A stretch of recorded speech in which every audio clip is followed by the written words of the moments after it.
Jealousy is a female's trait, and the maid turn a Tina when I'm about my cake. Got the ride for the cars, you could be my bait. With these bars, I'm a star, won't shoot till I'm great. What's going on YouTube? It has been a minute. Man, I took a little break because of the holiday. I went home, spent time with my family, and I wasn't able to get videos out. So I got a lot of videos I gotta put out for y'all. And don't worry, they are coming. Everything you want is on its way. So just want to say thank you for being back here again with Vanessa Reality with your boy D. What's going on, y'all? Right now we finna get right into Are You the One? We got episodes 10 and 11, and woo, we got a lot to cover. So let's go. So the episode 9 ended with them on this boat going to that Mardi Gras party. And that Mardi Gras party wasn't really a Mardi Gras party. It was more of like a jealousy party. Everybody in there in their feelings. Like, oh man, we had Zoe and Anthony, and then Celeste got mad. It's a lot going on at this party. So let's just try to take it all in and figure out how this helps them win this money. So Anthony goes up to Zoe, tells her like, hey, I want to do something crazy right now. She's like, what's up? He's like, I'm about to kiss you. It just goes in. And she doesn't fight it. Like, she lets it happen. And then she's like, oh man, Celeste is going to kill me. Because her and Celeste are best friends. Like, they keep saying that we're best friends in the house.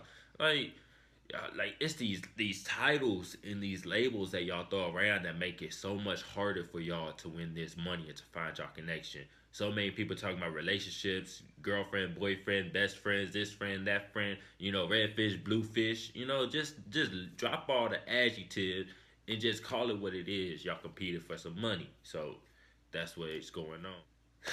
Zoe goes and tells Celeste, which, you know, that's cool, but you have to be mindful of when the environment you're in when you tell somebody that. So if she would have waited the next day, it probably wouldn't have got blown up like it did. It probably still would have been bad, but it wouldn't have got blown up like it did.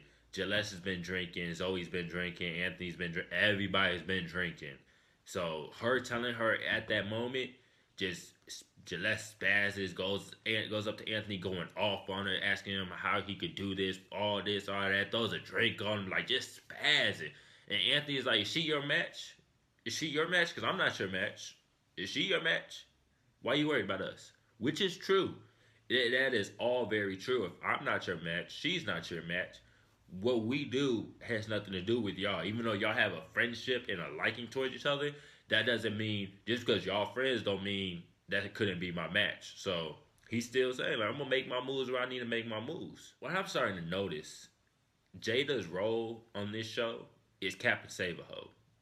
Because anytime there's somebody going through something, the woman going through something, going through a dilemma with the guy, Jada is right there with the motivational speaker. You this, you that, you know, trying to big him up and everything. Which, I mean, we all need a friend that's there for us, or, you know, that ride for us. But hey, you ain't gotta be Captain Save-A-Ho all the time. You need to go find your match, because you've been the one slacking as well. So I don't know. I don't know how I feel about Jada. I just feel like she's in the house. Like, she's not really matching with anybody. She's just in the house to be. Like, I feel like she should have been on Bad Girls Club or something like that. Like, she wants a friendship with the girl. She doesn't really want to find a match to me. That's just what I get from it. Another thing we have happen at this Mardi Gras party is we have Celeste again and Clinton. And I said it a couple weeks ago when they went on their first date. I was like, you know, I like them as a pair, as they look good together. You know, they complement each other physically, and, you know, they look like they can be a good couple. So in the Mardi Gras party, they're chopping it up on the side, ducked off from everybody else. And of course, who is there? Uche sees them, and she starts spazzing against like this and this and this and this. And it's like, bruh, like, what do you want him to do? Like, I guess they're still committed to each other. I mean, we get more into that later. But like, what do you want him to do? He's just talking to her. Like, yeah, he is super drunk. Like, Clinton slumped out there. Like, you could tell how he's talking. Like, he's slumped. and Celeste is ready to take advantage of that. But Clinton does stay strong and like, no, I'm not. We not finna kiss, or we not. We not finna take it too much. I just still want to get to know you, and out of respect for Uche, I'm not gonna do anything too much to hurt her. Besides just getting to know you, like if that hurts her, that's on her. That's not on me. Uche, she starts going off on Audrey, or going to talk to Audrey about this and how she doesn't like Jelance and how this and all that. And right, it's just tired by now. Like all y'all just tired. Audrey, like Uche goes to Audrey, and Audrey already having her own problems. She's worried about Michael because he's not really giving her that much attention anymore. He's not. He sort of stepped back, she says, and then she's like, I feel like he only wants it for the physical. I don't think he really wants me. Like, he only tries to be intimate with me. Well, you know how to stop that? Stop opening your legs for him. You can't be mad at nobody else but yourself. He's not forcing you to be intimate with him. If you choose to be intimate with him, that's your choice. You are grown. You got to live and stand on your decisions. I don't like that, trying to put it off on him, talk about he just wants to be intimate. Well, if that's what you think, then why you keep on doing it? Like, that makes no sense to me. Like, what? Sorry. I got some tea. My throat was hurting this morning, so. It's like, even at this party, she goes to confront Michael and tells him, like, hey, this is how I'm feeling right now. This is what, this is why I'm feeling this way. And she opens up her legs for him again. Like, at least that's what they made it seem like. They go into the bathroom together, and, like, they were already kissing and everything. So it's like, why bring up your problems or your concerns if you're not really gonna do something about it? Like, that's how I feel. Like, don't come to me with something unless you're willing to fix it. That's like, if you're not willing to fix it, then you're just nagging, and I don't like being nagged. So either we gonna fix this or you just gonna live with it. Don't bring it up again and again. Like, no. So last episode they didn't go on the date either. So this episode they go on the date. It's Michael and Audrey, Olivia and Joe, and they go to make beignets. I had a beignet before. It was pretty good. I didn't have one from New Orleans. I did hear about them while I was in New Orleans for the one time I did go, but I wasn't able to get one. But I had one when I was here down in Houston. They had some beignets at this New Orleans style coffee shop, but they was good. I'm not really don't really see it as like that'd have been the best date ever to go make beignets, but it was cool. I guess this whole day Joe is in his little side talking about, oh, I'm gonna get this kiss with Olivia. Kareem, he's slipping up. I'm tired of him. I don't like him, so I'm gonna go in and make this move.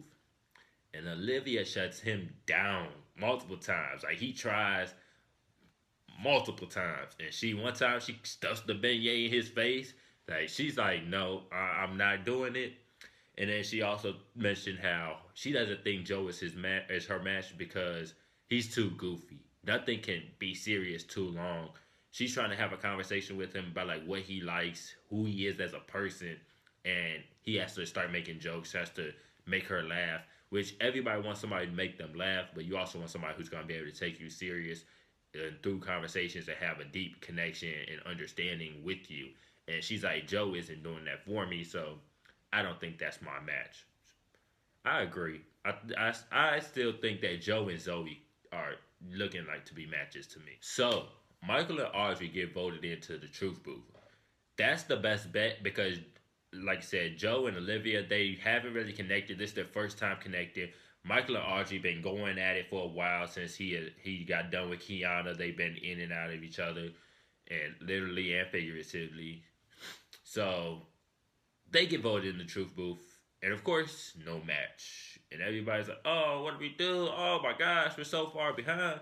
And it's like, duh, y'all been behind. Like, y'all should have been had a match. Y'all not doing this for like your hearts. Y'all doing this for your pants. Like, it's just that simple. Like, if majority of the house is trying to sleep with each other, just to sleep with each other, then you're not gonna win it because that's not who your match is. Your match could be the person you want to sleep with, and you hope your match is the person you want to sleep with, but you cannot base that solely on I want to sleep with this person, so that's gonna be my match.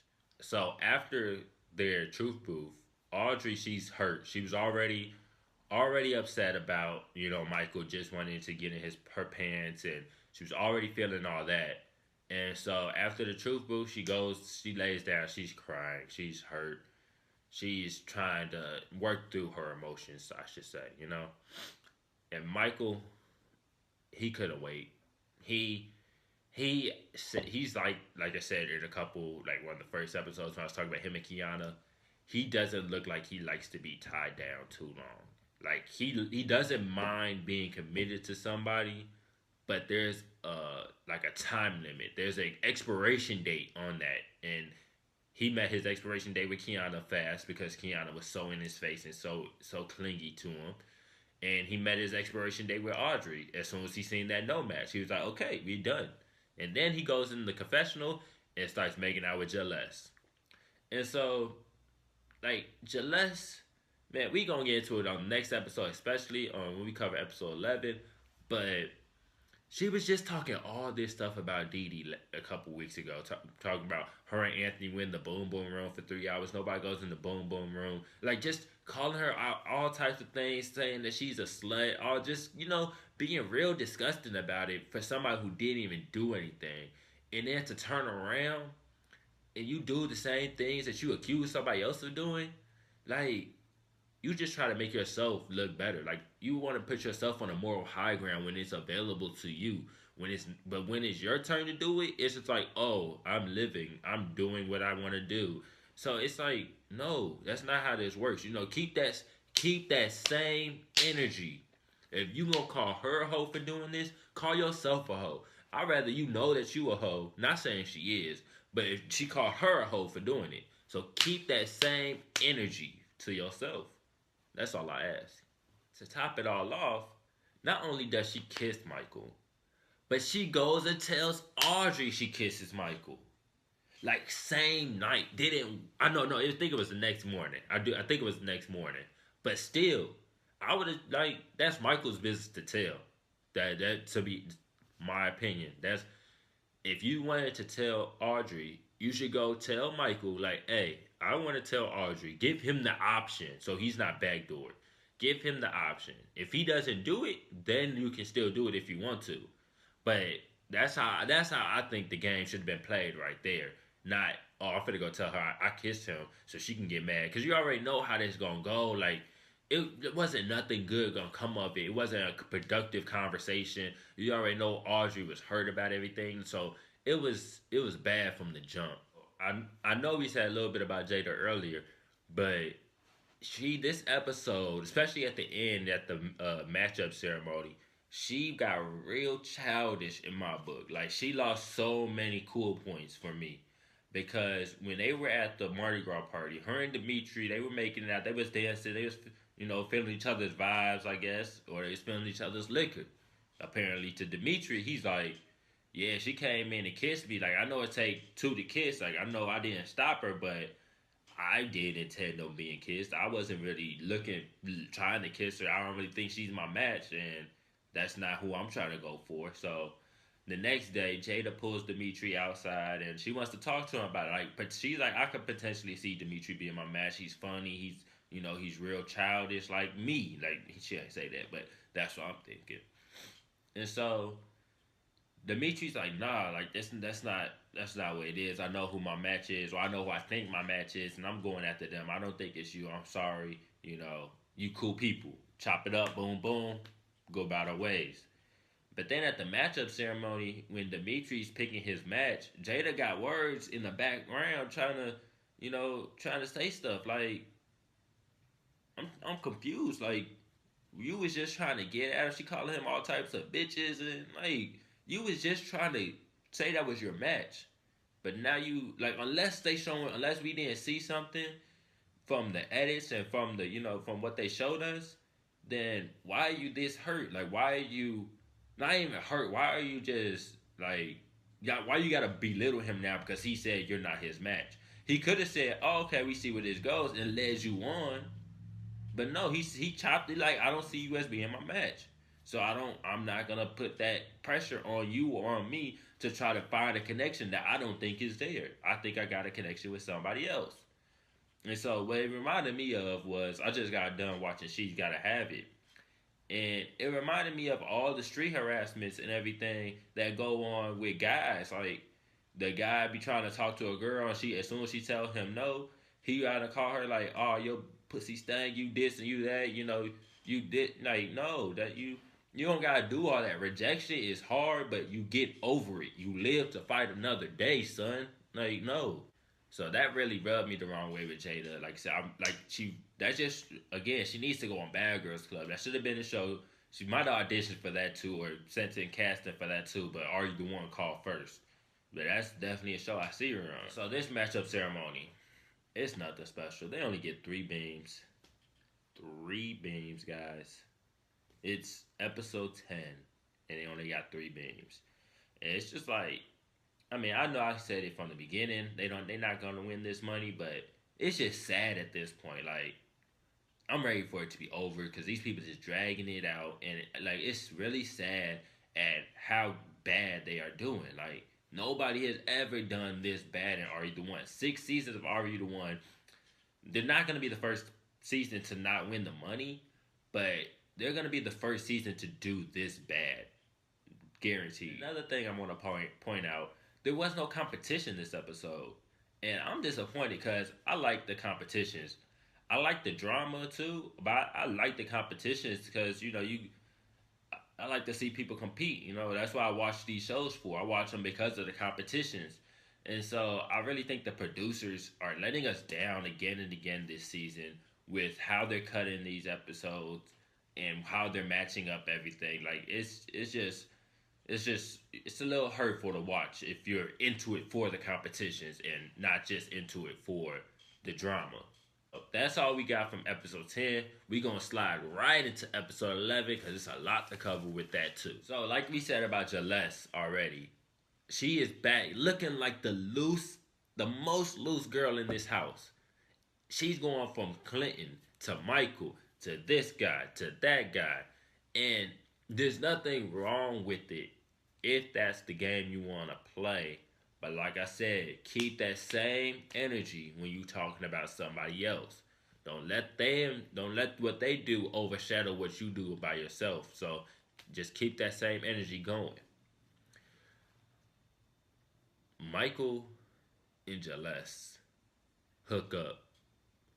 Not only did they hook up, they hooked up like literally in like to me it looked like the same bed. I don't know how they got these beds set up or if it's a pallet on the floor, but it looked like the same bed Zoe was sleeping in. On top of that, it was the same room Audrey was in. And it's like, dang, dude, you can hook up with her. You ain't gotta do it in the same room. Like y'all already gonna be in the same house. Y'all already hooked up underneath the same roof. That's bad enough. But the same room, like you ain't have to do all that. It's a whole boom boom room. It's a whole couch. It's a kitchen. It's a bathroom. It's all these other places you could have got it in at. But y'all savages like that. Hey, I guess. So Audrey is hurt because she's like, to him being physical doesn't mean that much. Like it's just being physical. To me, that's a connection. That's me opening up my body to you. And so I've dealt with like this type of situation myself. A lot of people, not just women, do feel like it is a connection and it is an intimate, it's not just physical. But just because you feel like that doesn't mean that he has to act on how you feel to cater to it. Now, if you all were together, then he should cater to it because that's his responsibility to you for being together. But if y'all not together, he has no responsibility to cater to your feelings. His priority is his self. It may sound selfish, whatever you want to call it, but I'm sorry, you got hurt. You can't worry about who he's sleeping with. Like that's just me. That's just my opinion. Once y'all ended ties, like yeah, it's gonna hurt you that he's sleeping with somebody else. But if you know it's just a physical thing, like he can be physical with somebody and not be too attached or be too emotional with somebody, then you shouldn't be as hurt as you are. And I don't want to tell somebody how they should feel, but just thinking about it, like You already said he was just here for the physical. Now he's showing you that he was just here for the physical, and you're mad about it. So I don't know. It's a little weird. A little, I could tell you not to be mad, but I know you're gonna be mad about it, and I don't want to tell you not to be mad because you have your rights to be mad. So Audrey, we sorry, but you called it out. Like, come on now. The Getaway challenge. They finally had another one this episode, and it was where they had to ask the guys questions. It was the guys paired off against each other. First person to buzz in had to answer the question. If you got the question right, the other person had to go, and there was a column and it had like sticks or poles in them. You had to pull the pole out. If the ball fell, then you got eliminated. If you got the question wrong, then you would have to go pull the pole. Same thing. Ball falls, you get eliminated. So the winners of this were Anthony, Keith, and Tyler. They wanted Tyler to get in the winner for sure because they want to get him and Nicole. They also wanted to get Dimitri in as well, but that didn't happen because Dimitri had to go against Tyler, and Tyler ended up winning. So Anthony picked Zoe. That's, he kissed her last episode. He said, I wanted to have a connection with you. I liked you from the beginning. This getting caught into this other situation is ruining what I thought could have been my match. So I'm here to finish off and see what's going on. Keith picks Deandra. Keith only picked Deandra because he's like, there's one girl who hasn't been on a date yet, and that's Deandra. So I'm going to take her on a date so she can get out the house. And if you got, that's nice of him because they've been in this house for going on 10 weeks, 10 and a half weeks, She hasn't been out the house at all besides this little Mardi Gras party and these competitions. That was nice of him to do that. And Tyler, of course, picks Nicole to go on this date with. He's been saying it from day one or day 3 maybe that's his girl, that's who his match is. And, finally get to take her out on a date and hopefully get into the truth booth. On this date, I feel like this is the first time Nicole is actually buying what Tyler is selling her. Like, she's actually fully committed to, okay, this could be my match. All the other times before, it's like, yeah, I see it, maybe, if you force it. But now it's like, okay, I see it. This is my match. She's claiming it. Before she was like accepting it. She wasn't really claiming it. And it turns out she was right because her and Tyler get voted into the truth booth. And finally got the perfect match. First perfect match of the season. Everybody's going crazy. Only problem is this doesn't really tell them anything. You know why? Because if it had been somebody else who had multiple connections, them being a perfect match would have cut connections right there with somebody else.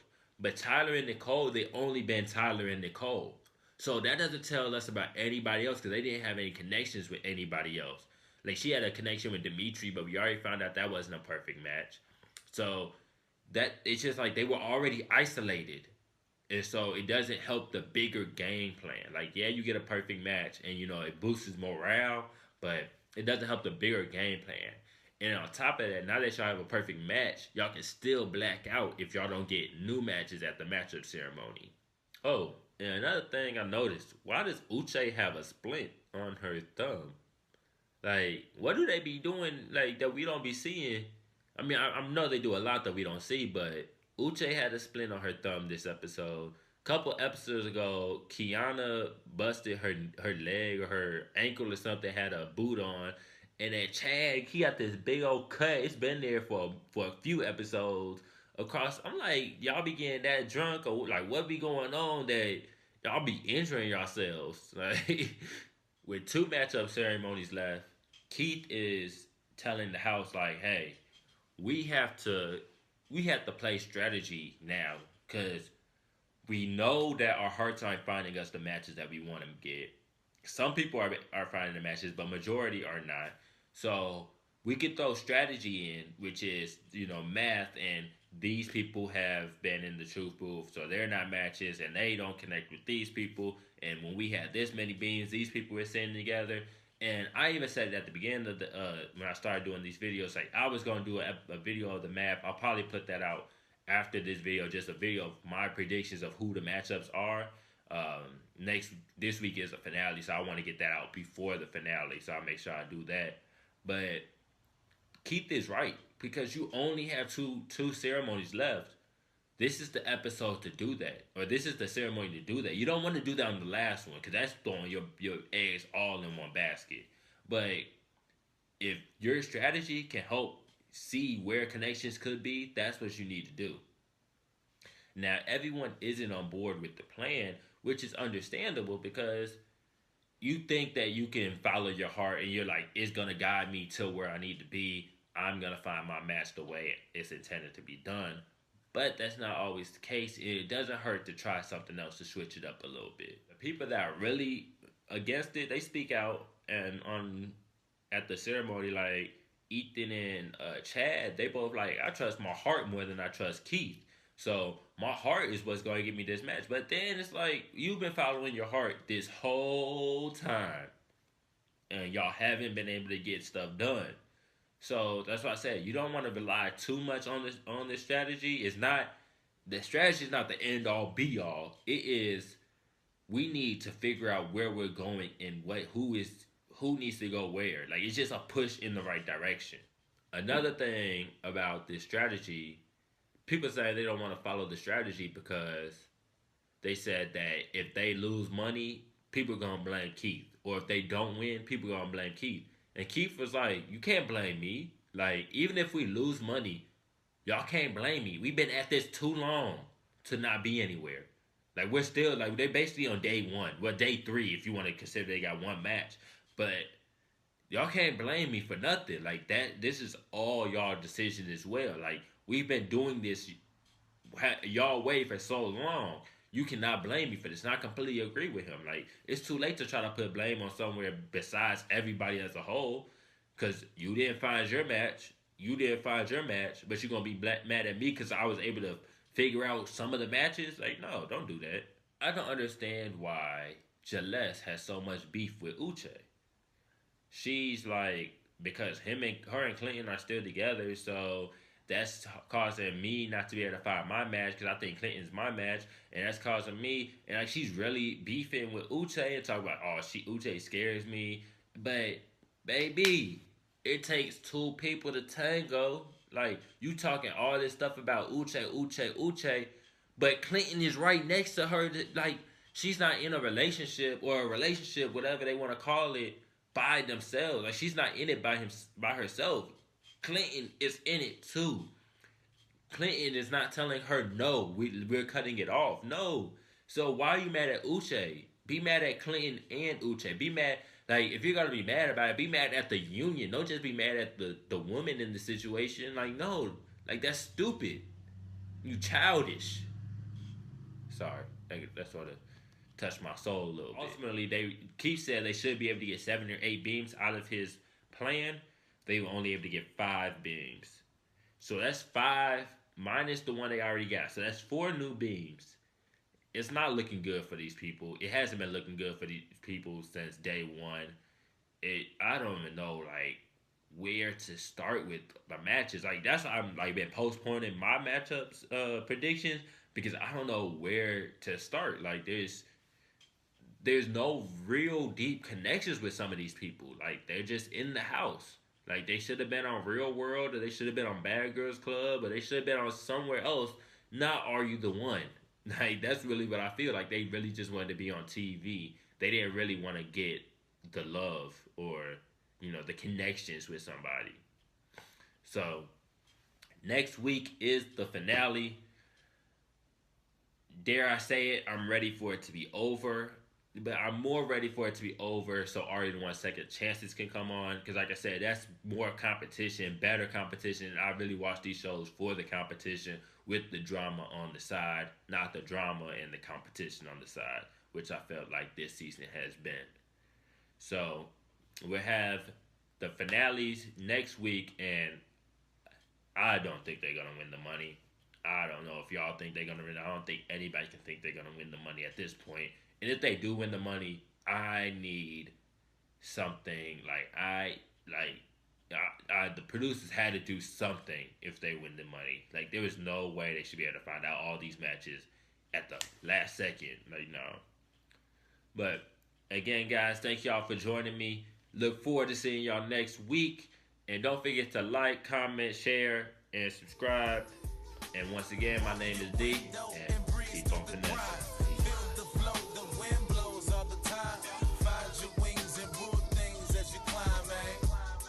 Can I be honest?